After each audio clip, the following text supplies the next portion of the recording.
Assalamualaikum warahmatullahi wabarakatuh.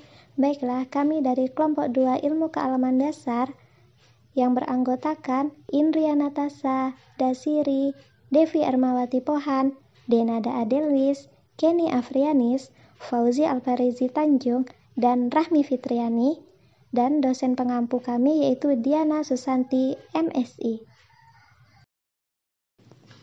Yang pertama, pengertian sumber daya alam.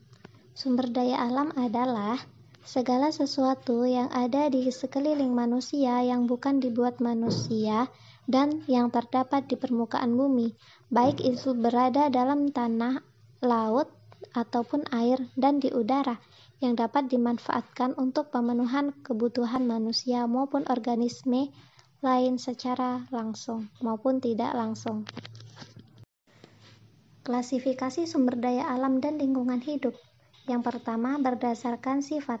Menurut sifatnya, sumber daya alam dapat dibagi menjadi dua, yaitu sumber daya alam yang dapat diperbaharui atau renewable. Misalnya, hewan, tumbuhan, mikroba, air, tanah, disebut terbaharukan karena dapat melakukan reproduksi dan memiliki daya regenerasi atau pulih kembali. Sumber daya alam yang kedua yaitu sumber daya alam yang tidak dapat diperbaharui atau non-renewable, misalnya minyak bumi, gas bumi, batu bara, dan bahan tambang lainnya. Yang kedua, berdasarkan potensi. Menurut potensi penggunaannya, sumber daya alam dibagi menjadi beberapa macam, antara lain sumber daya alam materi, sumber daya alam energi, sumber daya alam ruang.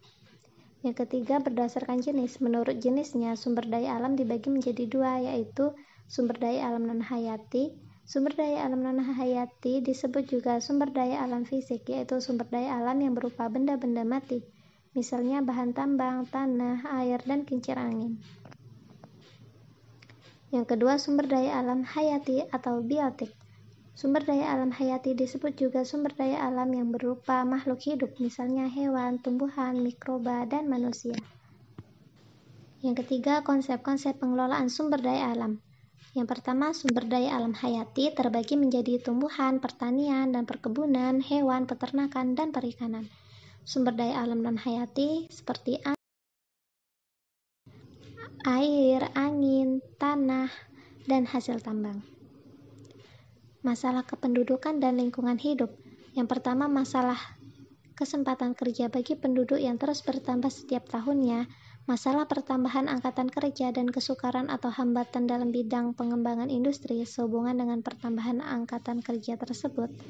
Yang ketiga, masalah penggandaan dan permintaan akan bahan-bahan dasar.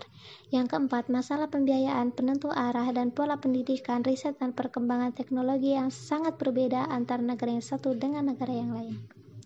Yang kelima, masalah berkaitan dengan kepincangan neraca perdagangan nasional di mana perbandingan nilai ekspor dan impor terlalu besar.